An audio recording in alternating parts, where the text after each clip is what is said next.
രാവിലെ തന്നെ കിങ്ങിണി കുഞ്ഞാറ്റി സ്കൂളിൽ പറഞ്ഞതിന് ശേഷം ഞാൻ വേഗം ചായ കുടിക്കാന്ന് കേട്ടോ. ഓട്ടുപ്പള്ളിയും ചെറുപയർ കറിയാട്ടോ എന്ന് ഉണ്ടാക്കിയിട്ടുണ്ടായത്. എന്നിട്ട് വേഗം തന്നെ കുളിച്ച് റെഡി ആയിട്ട് ഞാനും മാഷനും കൂടി അമ്പലത്തിലേക്ക് പോകാന്ന് കേട്ടോ.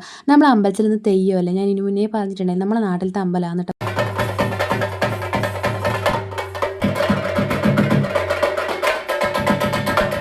ഇത് തെയ്യത്തിന് തൊഴുതിട്ടാകുമ്പോൾ കിട്ടുന്ന കുറിയാന്ന് കേട്ടോ. രാവിലെ വിഷ്ണുമൂർത്തി തെയ്യാന്നിട്ട് ഉണ്ടായത്. അപ്പോൾ രാവിലത്തെ തെയ്യത്തിന് പൊതുവേ കുറച്ച് ആൾക്കാർ കുറവായിരിക്കും കേട്ടോ. അത് കഴിഞ്ഞ് നമ്മൾ ചന്തയിലെ കൂടി കുറേ സമയം നടന്നു കേട്ടോ. അപ്പോഴത്തേക്കും ചോറൊക്കെ കഴിക്കാനുള്ള സമയമായിട്ടുണ്ട്. നല്ല ചോറും കൂട്ടുകറി, സാമ്പാർ, അച്ചാർ, പിന്നെ ഒരു ഉപ്പേരി, നല്ല പായസമൊക്കെ കൂട്ടിയിട്ട് നല്ല അടിപൊളിയായി ചോറ് കഴിച്ചു. നല്ല തിരക്കുണ്ടായിരുന്നു കേട്ടോ അമ്പലത്തിൽ. തെയ്യത്തിനാട്ടെ, ചോറ് കഴിക്കുന്ന സ്ഥലത്താട്ടെ എല്ലായിടത്തും നല്ല തിരക്കാണ്.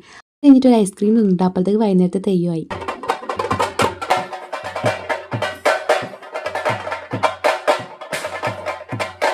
തെയ്യത്തിൻ്റെ വീഡിയോ ഞാൻ കുറച്ച് മാത്രമേ ഉൾപ്പെടുത്തിയിട്ടുള്ളൂ. ഇട്ട് കഴിഞ്ഞാൽ കുറേ ലോങ് ആയി പോകും, അതുകൊണ്ടാണ് കേട്ടോ. അപ്പോഴത്തേക്ക് വൈകുന്നേരമായി. സ്കൂൾ വിട്ട് വരുന്ന സമയത്ത് പിള്ളേരെ അമ്പലത്തിൻ്റെ അടുത്ത് തന്നെ ഇറക്കിയിട്ടാണ് ബസ്. അങ്ങനെ അവർ ഭക്ഷണം കഴിച്ച് ഐസ്ക്രീമൊക്കെ വാങ്ങി തെയ്യമൊക്കെ കണ്ടിട്ട് വൈകുന്നേരം നമ്മൾ തിരിച്ച് വീട്ടിലോട്ട് പോയിട്ട്. അപ്പോൾ വീഡിയോ ഇഷ്ടമായി കഴിഞ്ഞാൽ ലൈക്കും ഷെയറും സബ്സ്ക്രൈബും കമൻറ്റൊക്കെ ചെയ്യണം കേട്ടോ.